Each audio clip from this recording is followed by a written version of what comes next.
Intronisé sous pontife le 8 janvier 2022, Davi Setan Rwebadja sous pontife des Afro-descendants pour la France et Mambo Zila Nzenga Nandi sous pontife des Afro-descendants pour la Martinique étaient au palais Houkoui ce lundi 30 mai 2022. Accompagné pour la circonstance de Sa Majesté Dajessino Ndomabou VIII, sous pontife du Mono et vice-président chargé de la sensibilisation des leaders religieux pour la section Bénin de la Conférence mondiale sur la prévention des conflits, leur visite au chef suprême mondial du Vodou, Sa Majesté Dagbo Kouno Tomadile Khoupon, Metokbo Kandi entre dans le cadre de comptes rendus réguliers au pontife, mais aussi et surtout d'un retour à la source. Je suis vaudouisant et je crois que c'est ce qui a motivé un peu Dagbo Kouno, le chef suprême du Vaudou mondial, pour me confier cette mission de sous-pontife, et précisément pour la France. Et chaque fois que je suis au Bénin, principalement à Ouidah,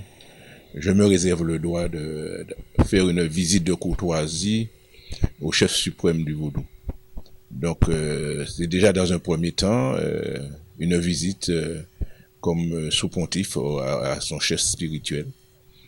Et de là, nous aurons l'occasion de rencontrer notamment d'autres sous-pontifs et principalement le sous-pontife du Mono, où nous avons travaillé pour faire évoluer le vaudou non seulement en Afrique, dans la Caraïbe, mais au fait en Europe, disons mondialement. Le sous-pontife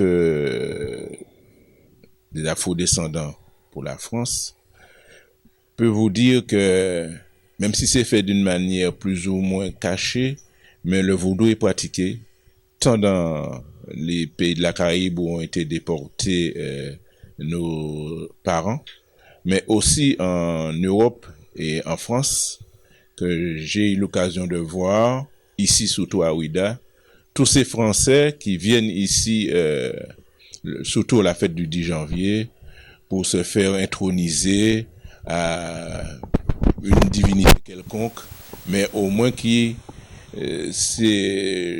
nous dirons, ces étrangers qui sont hors du Bénin ont compris que le vaudou joue un rôle important et jouera un rôle important dans leur vie. Alors, bien sûr, nous allons rencontrer des Africains de la diaspora et des Africains du Bénin qui vont un peu négliger cette part d'eux-mêmes, mais je crois que c'est une fausse erreur parce qu'ils laisseront la place à d'autres qui eux ont compris que le vaudou est ce qui est le plus proche de la nature, ce qui est pourra faire vivre, enfin, je suis un peu ambitieux qui pourra faire vivre le monde entier. Nous avons été intronisés pour pouvoir représenter Dagbo Kouno dans l'outre, pas l'outre d'ailleurs, mais de l'outre de l'Afrique, dans ces terres de déportation où nos arrière-grands-parents ont été arrachés de cette Afrique qui leur est chère et être déportés dans des conditions que nous savons. Et nous revenons ici avec cet héritage qui est le vaudou. Mon arrivée ici a été marquée en fait par cet engagement pris, parce que l'intronisation c'est un engagement que l'on prend devant les divinités, surtout, et que l'on prend par respect pour celui qui l'incarne, à savoir Dagbo Kouno, et d'être sa voix, d'être sa représentante et être la gardienne de cette vraie foi de nos ancêtres, être la gardienne de l'éthique du vaudou, parce que c'est très important, parce que pour que notre vaudou soit éternel, il faut garder l'éthique du vaudou, il faut faire les choses dans les respects des règles de l'art, et c'est aussi de la mission du sous-pontife de veiller à ce que le vaudou soit et demeure tel qu'il doit être. Pas un vaudou que nous connaissons, beaucoup édulcorent, beaucoup font des choses, et l'objectif c'est de permettre de garder le cap pour que cette vraie foi de nos ancêtres perdure encore et encore. C'est le siège mondial du vaudou. Vous savez tous que le siège mondial du vaudou est à Ouidah, et c'est Houkoui qui est né l'auteur. Donc ils savent le travail qui les attend. Ce n'est pas moi qui va les apprendre. Ils sont nés dedans. Ils vont essayer de parler un peu. Ils sont des porte-parole du vaudou. Ils vont parler tout ce qui est bon pour le vaudou, pour que Le vaudou n'est pas quelque chose de satanique ni diabolique, mais c'est quelque chose qui est très, très, très catholique. Je dis catholique au sens propre, parce que c'est des fils du vaudou. Comme je l'ai dit tantôt, ils sont tous des vaudouisants. Très attaché aux religions endogènes et au vaudou Ndjoamo en particulier, Da Tessino Wendomambu 8 se réjouit de l'arrivée de ses frères de la diaspora. Une fierté parce que nous avons toujours parlé de la déportation et que nos aïeux qu'on a déportés ont souffert. Et le sous-pontife de la Martinique venait de le dire. Et c'est une plaie indélébile qu'on ne pourra jamais oublier. Aucun noir ne pourra jamais oublier. Donc, maintenant, nous remercions nos ancêtres qui étaient très puissants, malgré qu'ils ne sont pas sur cette terre, qui luttent toujours pour nous, les innocents, qui sont encore là, que nous allons gagner et nous gagnerons. Ce n'est pas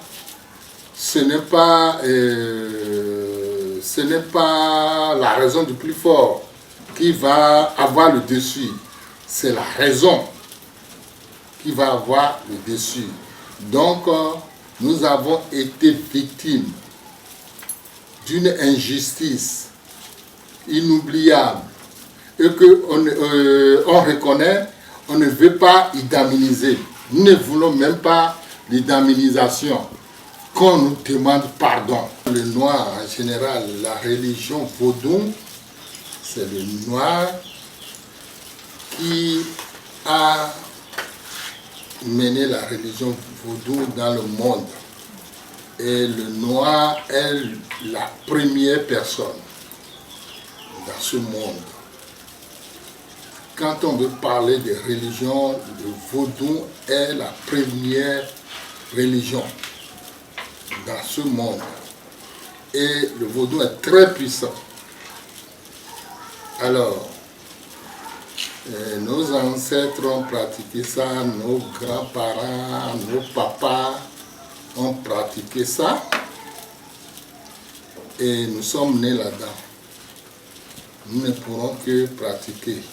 Il y a d'autres religions qu'on nous a ramenées. Mais ces religions sont venues voir le vaudou sur place. Raison par laquelle nous sommes dans le vaudou et nous pratiquons vaudou. Rien ne peut nous l'enlever. Moi, je suis le sous-pontife parce que j'ai été initié au palais Fouquet. Et dans l'année 2001. Et j'ai reçu des consignes fermes sur le vaudou, sur l'importance, sur la gravité des désobéissances sur le vaudou. Alors, on m'a dit que vous ne pourrez jamais trahir cette maison. Raison pour laquelle je suis régulier ici.